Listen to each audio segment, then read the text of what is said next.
নবম ও দশম শ্রেণীর শিক্ষক ও শিক্ষিকা নিয়োগের জন্য যে পরীক্ষা সংগঠিত হয় তাতে কাট অফ মার্ক ক্লিয়ার করা সমস্ত পরীক্ষার্থীরা বিগত 2 মাস ধরে রাজ্য সরকারের শিক্ষা ও অর্থমন্ত্রীর কাছে বহুবার দ্বারস্থ হয়েছে। মন্ত্রীদ্বয় তাদের নিয়োগের ক্ষেত্রে আশ্বাস দিয়েছেন, অথচ রয়েছে কিছু আইনি জটিলতা। সংরক্ষণ নিয়ে একটি মামলা ইতিমধ্যেই দায়ের করা হয়েছে। সেই মামলার কারণে দ্রুত নিয়োগ করা সম্ভব হচ্ছে না। এই অবস্থায় আইনমন্ত্রী তথা শিক্ষামন্ত্রী এবং শিক্ষা দপ্তরের অধিকর্তার কাছে আবেদন জানান উচ্চ আদালতে চলা মামলার রায়ের ক্ষেত্রে সহায়তা করার জন্য। বৃহস্পতিবার নিয়োগ সংক্রান্ত বিষয় নিয়ে শিক্ষা ভবনের সামনে বিক্ষোভ প্রদর্শন করে এই কথা জানায় all Tripura Stgt qualified candidates 2022। এই মামলার চূড়ান্ত শুনানি সম্পন্ন হয়েছে, অথচ এখনো রায় দান করা হচ্ছে না বলে জানান তারা।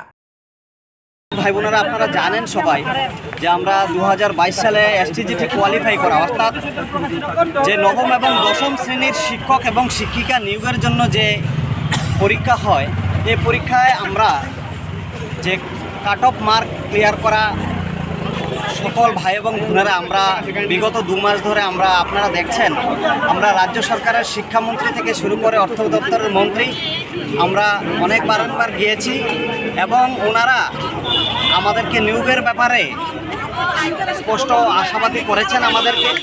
আমাদের শিক্ষামন্ত্রীও বলেছেন, কিন্তু একটা আইনি জটিলতা আপনারাও জানেন যে একটা রিজার্ভেশন মেনটেন নিয়ে একটা কেস হয়েছে। ওই কেসটার কারণে তারা আমাদেরকে দ্রুত নিয়োগ করতে পারছেন না। এজন্য আমরা রাজ্য সরকারের মাননীয় আমাদের যে অভিভাবক, আমাদের মুখ্যমন্ত্রী, ওনার কাছে এবং আমাদের যে আইনমন্ত্রী, এমনকি আমাদের যে আইনমন্ত্রী এবং শিক্ষামন্ত্রী রতন স্যারের কাছে আমরা রিকোয়েস্ট করছি এবং হায়ার এডুকেশনের যে ডাইরেক্টর স্যার এবং আমাদের যে সেক্রেটারি স্যার আছেন তাদের কাছে আমরা বিনীত অনুরোধ করছি যে আপনারা যে হাইকোর্টের রায়ের ব্যাপারে আপনারা আমাদেরকে সহযোগিতা করুন, কারণ এই কেসটার চূড়ান্ত শুনানি হয়ে গেছে। আগের এবং পরের সমস্ত কেসের ভার্ডিক্ট দিয়ে দিয়েছে।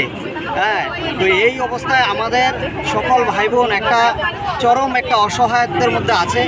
আপনাদেরকেও আমরা বারবার বিরক্তি করছি। আমরা আমাদের রাজ্যের শিক্ষামন্ত্রী থেকে শুরু করে আমাদের সকল যারা আধিকারিক আছেন, আমরা বারবার যাচ্ছি। আমাদের নিজেরও লজ্জাবোধ হয় তাদের কাছে যাইতে, তাদেরকে বিরক্তি করতে। আমাদের বিরক্তি করা উদ্দেশ্য নয়, আমরা চাচ্ছি যে আমাদের রেজাল্ট পাবলিশ করার মাধ্যমে, অর্থাৎ কেসটা যাতে আমাদের ফাইনাল যে ভার্ডিক্ট এটা যদি রায় শোনানো হয় এটা এবং পাবলিশ করা হয় আমাদের রেজাল্ট, এই অনুসারে রিকমেন্ডেশন লিস্ট দিয়ে আমাদের যাতে অতি সত্বর সকলকে, অর্থাৎ 2022 সালের Stgt কোয়ালিফাই করা সকলকে যাতে একসাথে নিয়োগ করা হয়।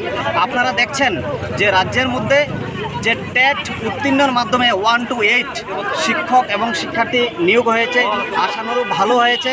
কারণ এটার মাধ্যমে শুধুমাত্র প্রথম থেকে অষ্টম শ্রেণীর যে শিক্ষক শিক্ষিকার যে সংকট, এটা কিছুটা লাঘব হয়েছে। কিন্তু আমরা দেখছি যে নবম এবং দশম শ্রেণীর মধ্যে একটা শিক্ষক এবং শিক্ষিকার খুব প্রয়োজন, কারণ শিক্ষার্থীরা এখান থেকে তাদের মেরুদণ্ডটা গড়ে ওঠে। এখন যদি প্রচুর পরিমাণে শিক্ষক প্রয়োজন, এখন 1 থেকে যারা 8 পর্যন্ত পড়াবেন তাদেরকে দিয়ে তো আর 9, 10 পড়ানো যাবে না। আর নিউ এডুকেশনাল পলিসির মধ্যে এটাই জোর দেওয়া হয়েছে, অর্থাৎ নবম এবং দশম শ্রেণীর যে শিক্ষক শিক্ষিকারা যাতে প্রচুর পরিমাণে থাকেন।